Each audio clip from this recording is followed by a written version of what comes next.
Welcome, friends. Today, we're doing another fragrance rotation video for the week ending the 12th of October, 2025. Marvellous. That is right, my friends. Once again, I have returned to you, this time for the final time in my 30s, with a fragrance rotation video. Now, I am 40 on Tuesday. How do I feel? I don't know. Not much, really. I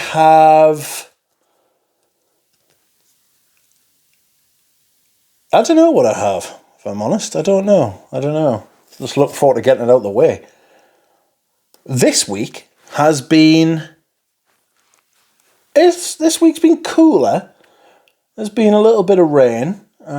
But we're definitely getting into autumn now, you know. We're definitely getting there. The leaves are coming off. All the leaves are brown and the sky is grey. But, I mean, to be fair, that could be any time in Britain, at any point in the year. So, what is remarkable about this fragrance rotation is that I have finished 2 bottles this week. Not one, but 2 bottles this week. Can you believe it? It doesn't matter, I'll prove it to you. But first, on Monday, I wore Tom Ford's Tobacco Oud, and no, this was not one of the perfumes I finished, although it's getting dangerously close. There is a very good chance I'll finish this 50ml. I'll finish this 50ml on... Ooh, when will I finish this 50ml? I don't know, sometime this autumn and winter, because I wear this throughout. I love this stuff. I still love this stuff. This reminds me of when Tom Ford was good. I think they've discontinued it now, which, as you may have guessed, indicates Tom Ford isn't anymore. Prices are high, quality is low, shit is happening, and it's not particularly good. But this is one of their best releases. That 7, 8, 9, 10 years even from when they first launched, there were very few who could compete with Tom Ford. And the only reason other brands have really caught them up is because they have fell off.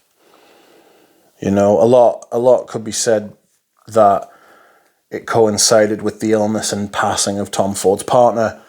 I don't know. I don't know that for certain. I don't know that at all, but it's not what it was, and Tom Ford's now sold the company. So I don't know how much he has left to do with it. What I do know is this fragrance is discontinued, and it's very sad. It's very sad. Fortunately, you know me, I have backups. Tuesday, I wore a perfume I haven't worn for a while, and I'd been thinking this for the last few weeks. It's another perfume I'm very close to running out of, and this is Le Bellum. This is Bellum by Eugene, or Les Abstraits. This is sent to me because he is my friend, and as such, I will not be offering opinion on it, but I can tell you that it has a lot of iris in it, and cocoa, and sandalwood, and Venezuelan tonka bean. I wonder how difficult it is to get fucking tonka beans out of Venezuela at the minute.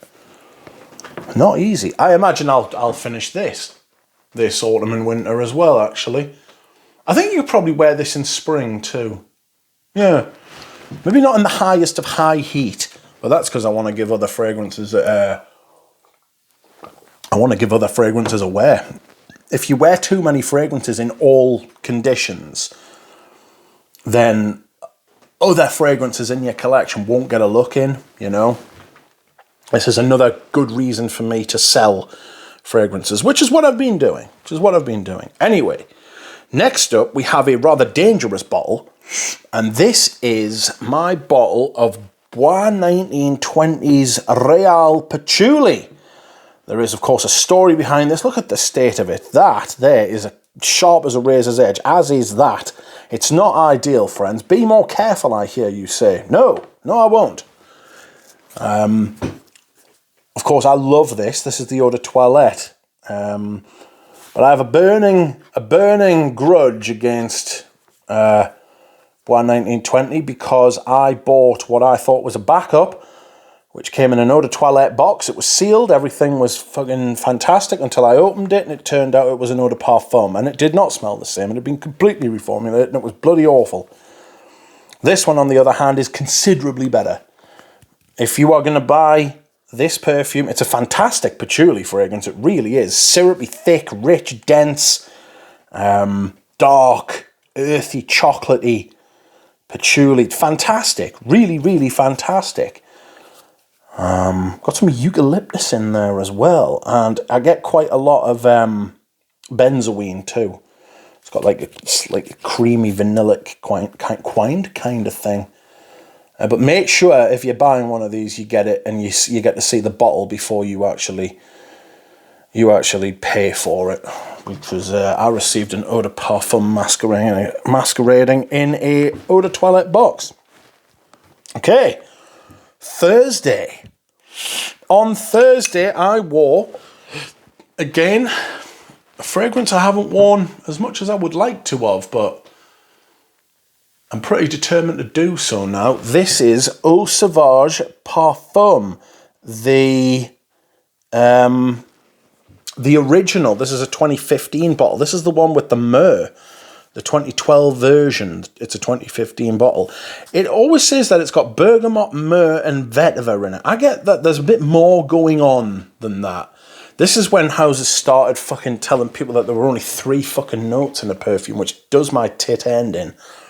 It absolutely fucking winds me up to fuck that. It's like, what the fuck are you talking about, man? It's obviously got more than 3 notes going on, you know? But the fucking TikTok mind cannot comprehend that there might be more than 3 of something in any one fucking, like, place together at any one time. You know what I mean? We've got that fucking strange, short attention span. Anyway, I get a lot of myrrh from this. A lot of myrrh. And the performance is actually really good. One of Demachy's best for Dior, actually. One of his best. The first 5, 6, 7 years of Demachy at Dior was fantastic. It's just that last 3 or 4 years was just pain and suffering, friends. It was pain and suffering. Okay. The first of my finished bottles is coming up, and it is Vintage Fahrenheit. I have finished Vintage Fahrenheit. There's nothing. It's gone. I sprayed on what I would usually spray on, and then I saw there wasn't very much left, so I thought, bollocks. I ended up wearing about 2.5 times as much as I would usually wear. Does that make sense? This is one of the great perfumes ever made. It really is. We all know what Fahrenheit is. We all know. We've all smelled it, haven't we? Surely we have. Violet leaf, diesel oil, petrol, that kind of thing. All that really good stuff. Leather, big leather, oily leather. Just a great, great perfume.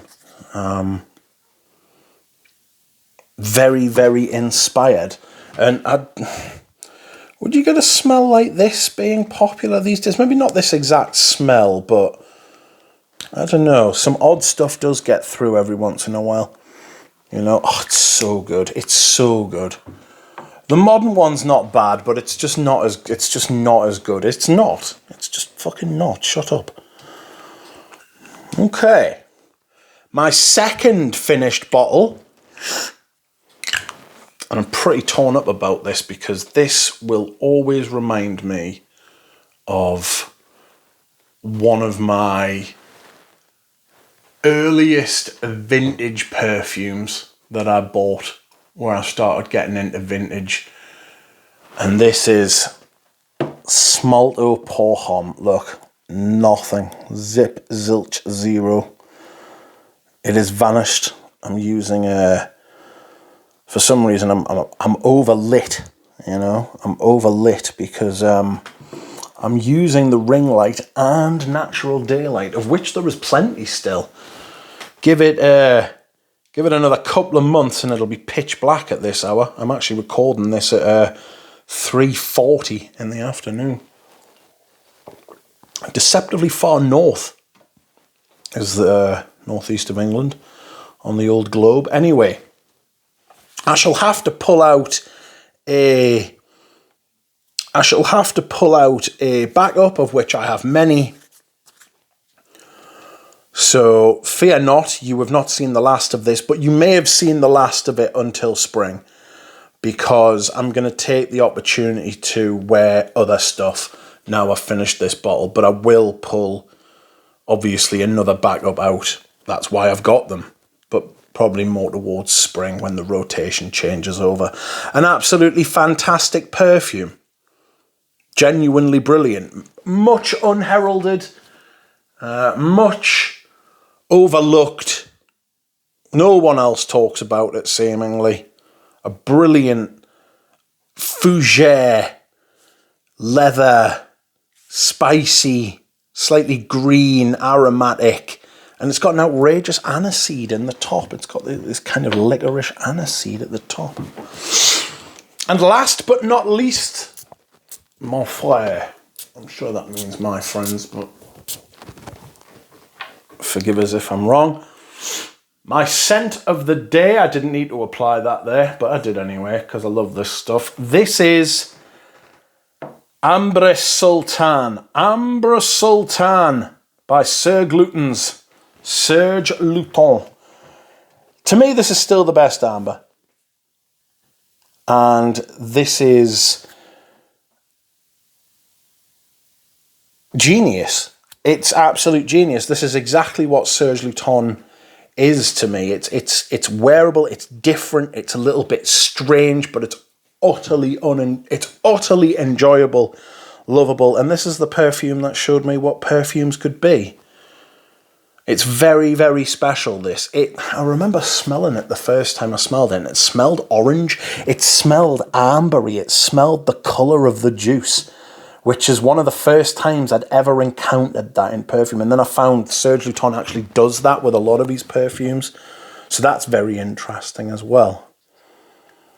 But yes, that has been my week in perfume, friends. I hope you have enjoyed it, and I will see you again soon.